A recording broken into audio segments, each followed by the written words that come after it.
Hey guys, my name is Akil Stokes. I'm a full-time professional trader as well as a trading coach over at tradeempower.com. I also have a real estate investment company, and in today's video I want to talk about three things that helped me learn about how money works. And I want to do a little video on this subject because I think this is a topic that really doesn't get much attention. I know one of the major concerns that I have here in the US is that we teach English, we teach mathematics, we teach science, but we really spend no time educating our youth on how money works, how to save, how to budget, how credit cards work, how interest rates work, stuff like that.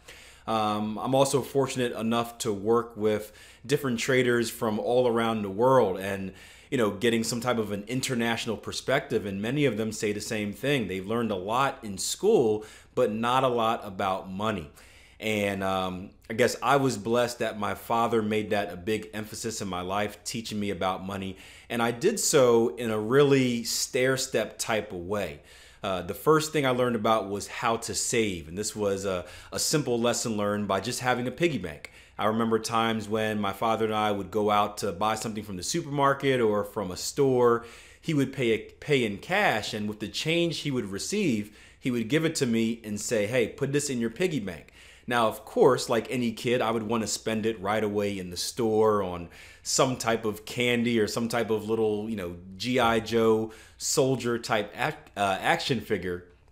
But he did a great job of educating me that, hey, I can buy something really, really small right now. However, if I consistently save that money and wait it, illustrated patience, that in the future I can buy something much bigger and much more valuable. And that was really the start of my lesson on how money works. And again, it seems simple, savings, we should all know how to do it, but you'd be surprised. I remember working retail and having conversations with many of my coworkers about how broke they are. And I'm like, how? We work the same hours. We both put in a massive amount of overtime this weekend. How are you broke?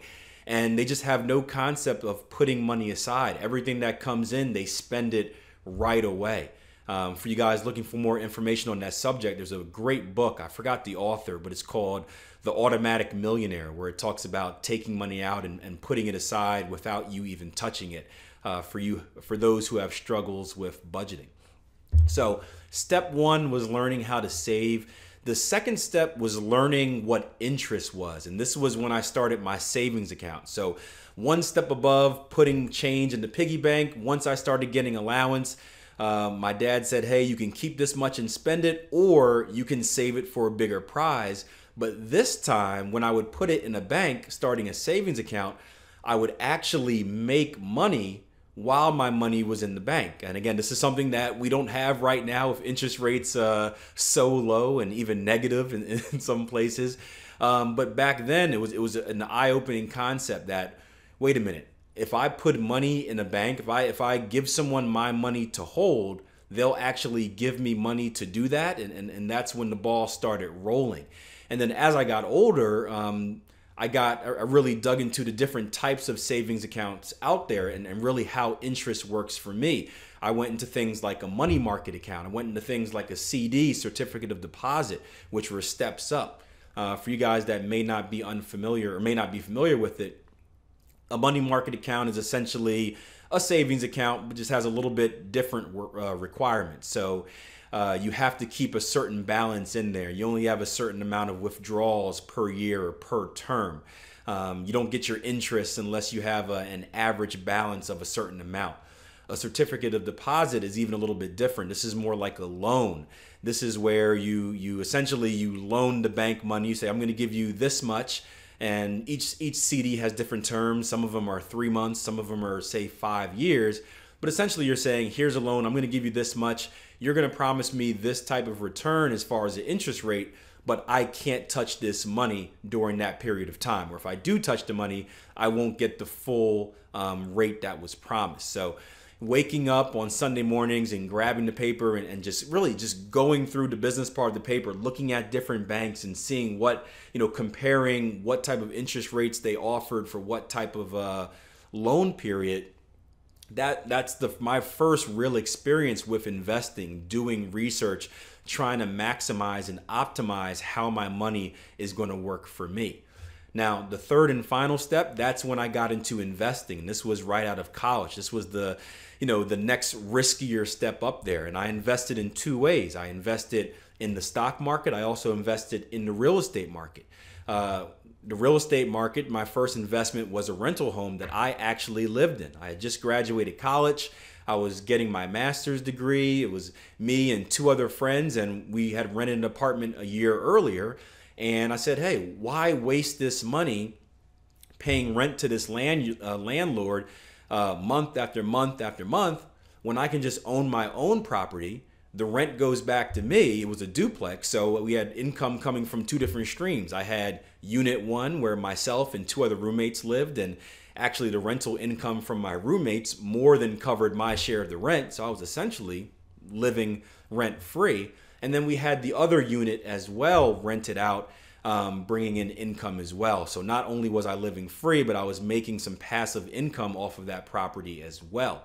And then as far as stock investing goes, well, I didn't really know much about the stock market.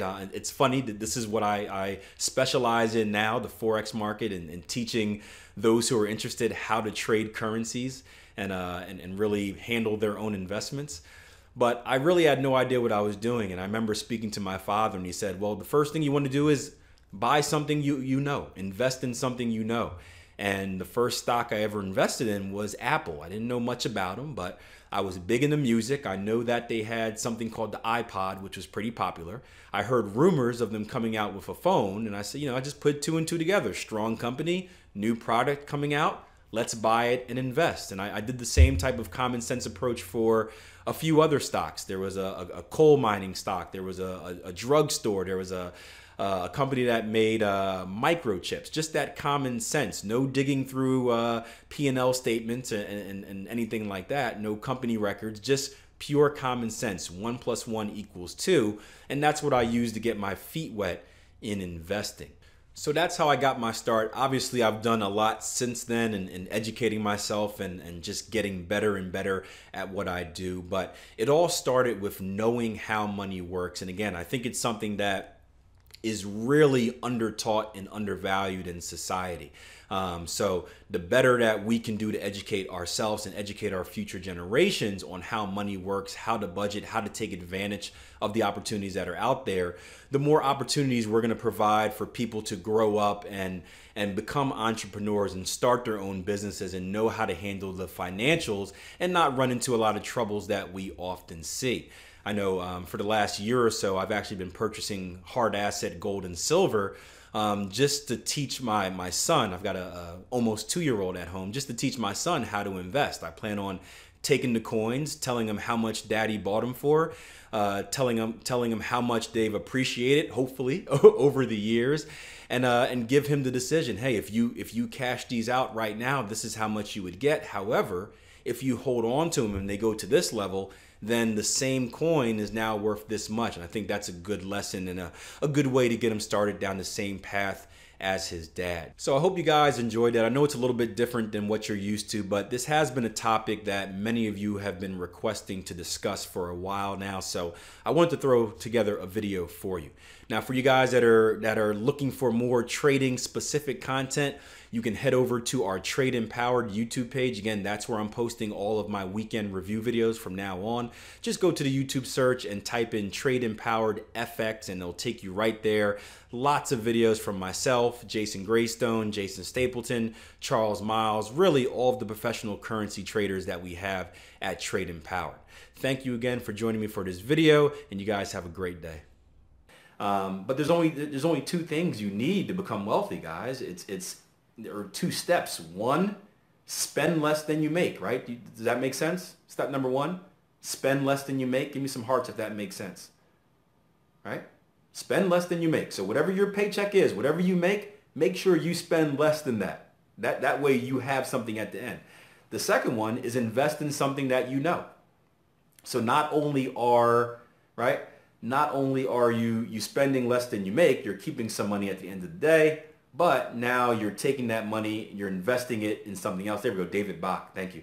You're investing in something, you're taking that money that you have at the end of the day, that extra money, you're investing it, and now that money is growing and working for itself.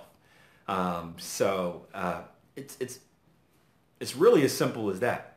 It's just not easy, and people just they're not trained to think that way. So again, I think if we can do our part, all right, we can do our part, especially for you guys that have young children or any type of children or nieces or anybody younger that you know, maybe you're just a role model in your community. If we can teach them those lessons on how to handle money, how to make money work for us, how to budget it, how to just use it the right way, I think overall we'll be in a much better financial situation. Now again, some conspiracy theories, maybe certain bodies don't want us to be educated about it.